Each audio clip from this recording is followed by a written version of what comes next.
नमस्कार बच्चों, class 7, how are you? SST chapter 1 on equality हम पढ़ रहे हैं और मेरे ख्याल से शायद 3 वीडियो अपने हो चुके हैं। और मैंने आपको बताया था, अपने बात की थी शांता वाली बात और मिस्टर ओम प्रकाश वाली बात। ये सारी बातों से हमने ये जो 3-4 पॉइंट्स निकाले थे कि हमारे कॉन्स्टिट्यूशन में, भारतीय प्रजातंत्र में इक्वलिटी का राइट है, लेकिन वास्तविक जीवन में राइट टू इक्वलिटी में सबको वोट देने का अधिकार है, लेकिन वास्तविक जीवन में बहुत सारी असमानताएं, धर्म, जाति और ऊंच नीच की इन सब आधार पे बहुत सारी असमानताएं हमारे समाज में देखने को मिलती है ना। और फिर हम कल पढ़ रहे थे कि इस डिस्क्रिमिनेशन को दूर करने के लिए, असमानता को दूर करने के लिए हमारी सरकार ने बहुत सारी ऐसी योजनाएं चलाई हैं। सरकार इस तरह के प्रयास कर रही है जिससे कि ये अनइक्वालिटी, डिस्क्रिमिनेशन, भेदभाव की जो बातें हैं वो खत्म हो सके, उन पर रोक लगाई जा सके। और एक अपन ने कल बात की थी मिड डे मील, है ना। मिड डे मील क्या था?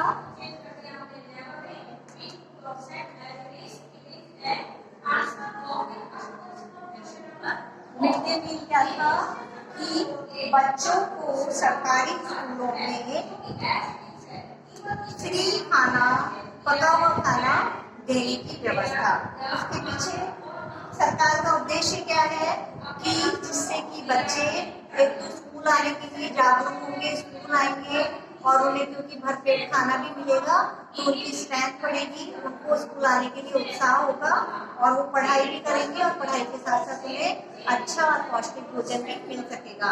ऐसे बच्चे जो गरीब हैं, जो स्कूल आना अफोर्ड नहीं कर पाते, जो जिनको पेट भर के लिए खाना भी नहीं मिल पाता, तो उनको ये सारे फायदे मिले। और इस मिड डे मील का परिणाम ये निकला कि बच्चे स्कूल आना शुरू हुए, बच्चे स्कूल आने लगे और उनकी स्ट्रेंथ बढ़ी, स्कूलों में बच्चों की जो संख्या थी उसमें वृद्धि हुई और पेरेंट्स को भी अच्छा लगने लगा।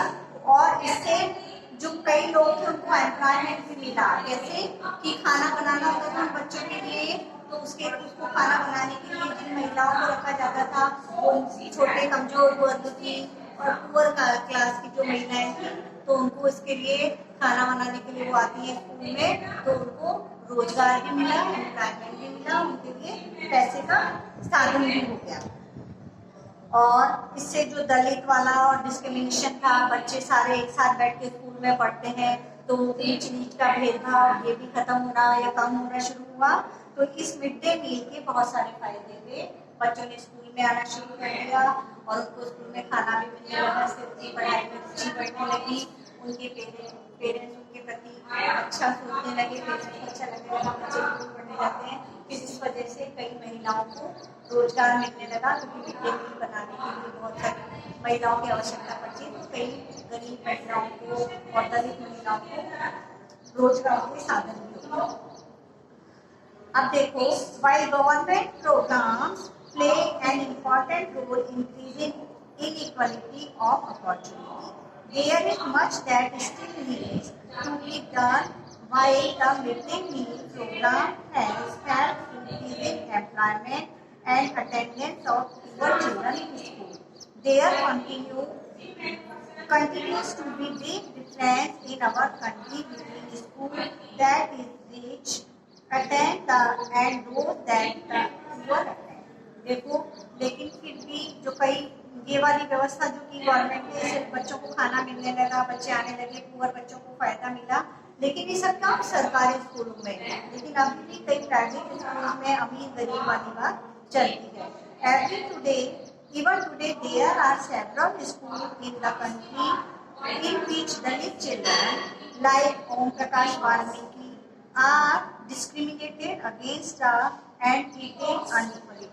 अभी भी कई जगह, अब हम कहते हैं कि ये सारी योजनाएं हैं सरकार की, लेकिन अभी भी कई जगह जो बड़े बड़े स्कूल्स होते हैं वहाँ पर अमीरी गरीबी के आधार पर और ऊंची नीची जाति के आधार पर भेदभाव किया जाता है।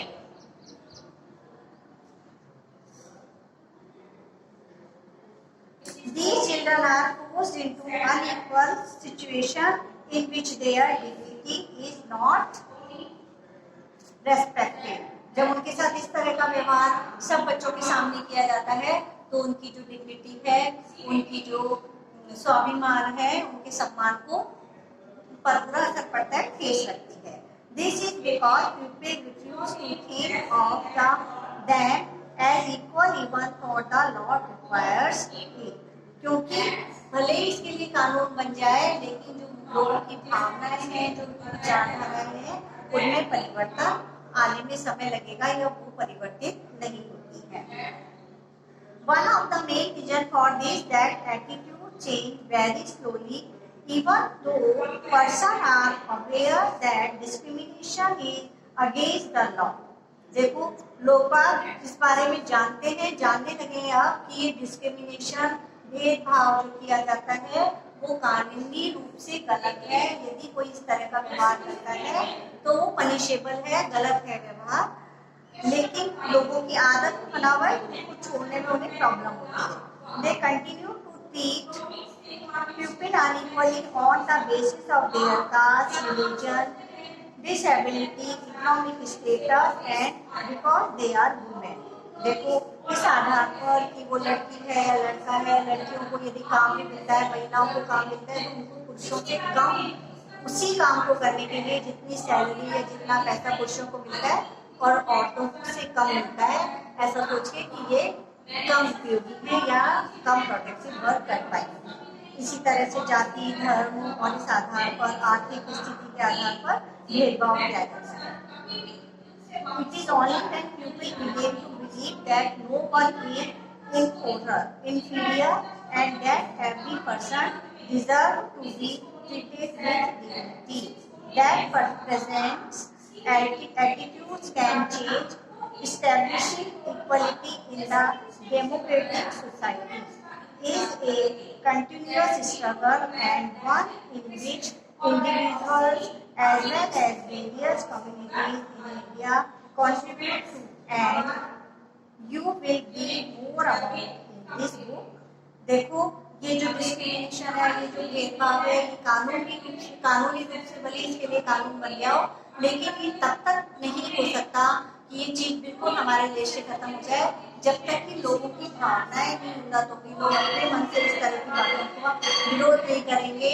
जिसके साथ डिस्क्रिमिनेशन होता है, जिसके साथ भेदभाव होता है, उसे भी आवाज उठानी चाहिए और दूसरे लोगों को भी सोचना चाहिए कि सभी लोग बराबर हैं, सभी का आत्मसम्मान है और किसी के साथ इस तरह की बातें नहीं होनी चाहिए, है ना।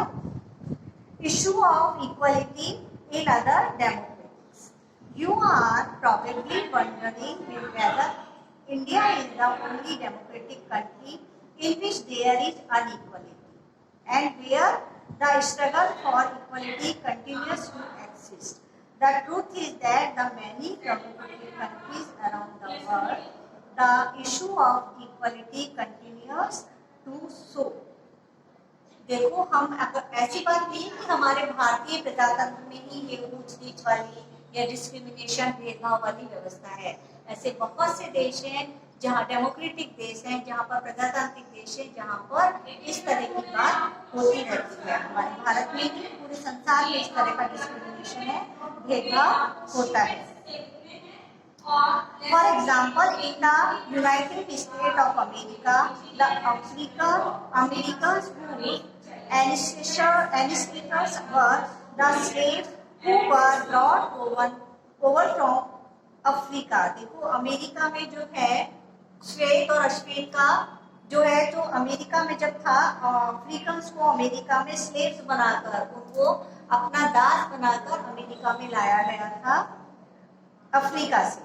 Continue to describe their life today a largely unequal. आज भी उन लोगों के साथ बहुत भेदभाव किया जाता है और this despite the fact that there was no movement in the late 1950s to push for equal rights for African Americans. Prior to this, African Americans were treated extremely unequally in the United States and denied equality through the law. For example, when traveling by bus, they either had to sit at the back of the bus or get up from their seat whenever a white person wish to sit.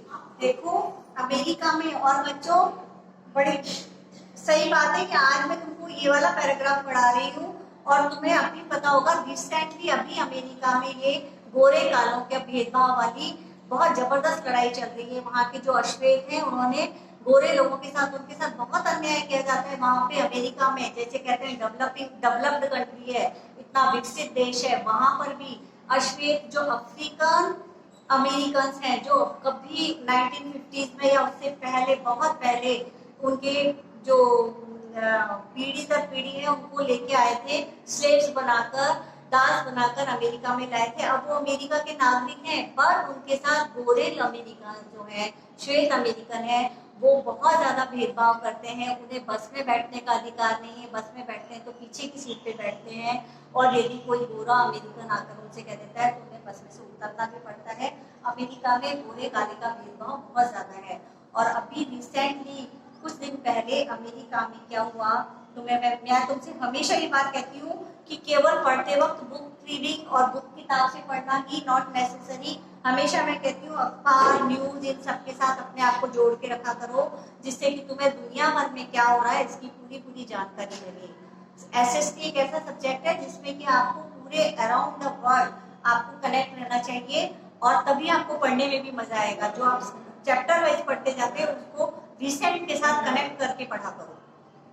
तो अभी भी America में ये घटना हुई है कि वहां का जो अश्वेतों का एक नेता था, उसको बैडली गोरे पुलिस वाले ने उसको जूतों से उसकी गर्दन को दबा के, पूरे भरे बाजार में उसकी गर्दन को जूते से कस के दबाया, और उसके कारण उसकी मौत हो गई, वहीं पे ऑन द स्पॉट वो मर गया।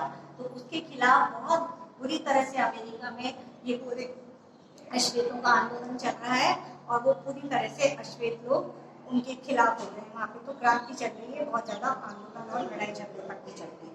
तो ये सारी बातें देखो, अभी मैंने तुमको ये वाली चीज पढ़ाई इसमें, और ये चीज अभी तुम्हारे साथ इसमें रिसेंटली जो हो रहा है वो चीज कर रही है। तो तुम्हें बिल्कुल ध्यान से पढ़ना है, और अपने आप को मैं बार बार कहती हूँ कि न्यूज और टीवी पे जो न्यूज चैनल पे न्यूज आती है और अखबार से अपने आप को कनेक्ट करके रखो। ऐसा नहीं है कि केवल किताबी ज्ञान प्राप्त कर लिया और रटते चले गए, उसको अपनी रियल लाइफ में और जो समाज में चल रहा है, जो वर्ल्ड में चल रहा है, उसके साथ अपने आप को कनेक्ट करके रखो, तब तुम्हें पढ़ने में भी मजा आएगा और इंटरेस्टिंग भी लगेगा। तो ये अमेरिका की बात हुई। इसी के साथ साथ रोजा पारे 1930-2003 एक छोटा सा इंसिडेंट बता रहे हैं, एक घटना के माध्यम से आपको ये चीज बता रहे हैं।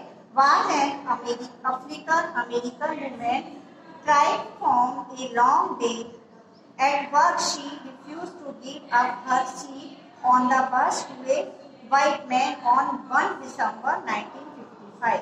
Her refusal that day started a huge allegation against the unequality way in which African Americans were treated, and which come to know as a civil rights movement. The Civil Rights Act of 1964 prohibited discrimination on the basis of race.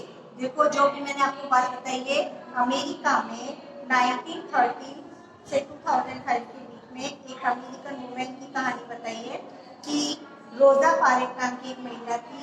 तो black अश्वेत महिला थी, African American थी वो, और वो जब एक बस की सीट पर बैठ के जा रही थी तो उनको वो एक जो गोरे व्यक्ति था उसने उनको सीट से उठने के लिए कहा, तो उन्होंने मना कर दिया। और इसके बाद फिर अश्वेतों का आंदोलन चला, और फिर civil right movement, civil right act 1964 में निकाला गया। सिविल राइट मूवमेंट में ये कहा गया कि किसी के साथ डिस्क्रिमिनेशन नहीं किया जाएगा, उनके रंग के आधार पर किसी के साथ भेदभाव नहीं किया जाएगा। ये एक्ट पारित हो गया, ये कानून बन गया, सिविल राइट एक्ट 1964 में अमेरिका में। बट इसके बाद भी जो हो रहा है अभी अमेरिका में, वो डिस्क्रिमिनेशन बिल्कुल बरकरार है। अभी रिसेंटली जो मैंने तुम्हें बात बताई वो सब चल रहा है। तो हम बात कर सकते हैं कि असमानता नहीं होनी चाहिए, असमानता नहीं है, और उसके लिए हम कानून बनाते हैं, सब कुछ करते हैं, पर ये जो ऐसी भावना है ये तब तक नहीं चलेगी, मिटा सकते हम जब तक कि हम इसके लिए प्रयास ना करें और लोगों के मन में इस चीज को छोड़ने की इच्छा ना हो। तो आज मैंने आपको ये चीज पढ़ने की समझाई है, डिस्क्रिमिनेशन के बारे में। आपको घर पे वापस इस चैप्टर को पढ़ना है और जितना मैंने आज पढ़ाया है उसको रिवाइज करना है, समझना है। आज अमेरिका की जो बात मैंने आपको बताई है उसको देखना कि कैसे डिस्क्रिमिनेशन समाज में होता है। हम कहते रहते हैं कि डिस्क्रिमिनेशन नहीं होना चाहिए, पर समाज में ये व्यवस्था है। क्या करना है आपको? Read chapter 1,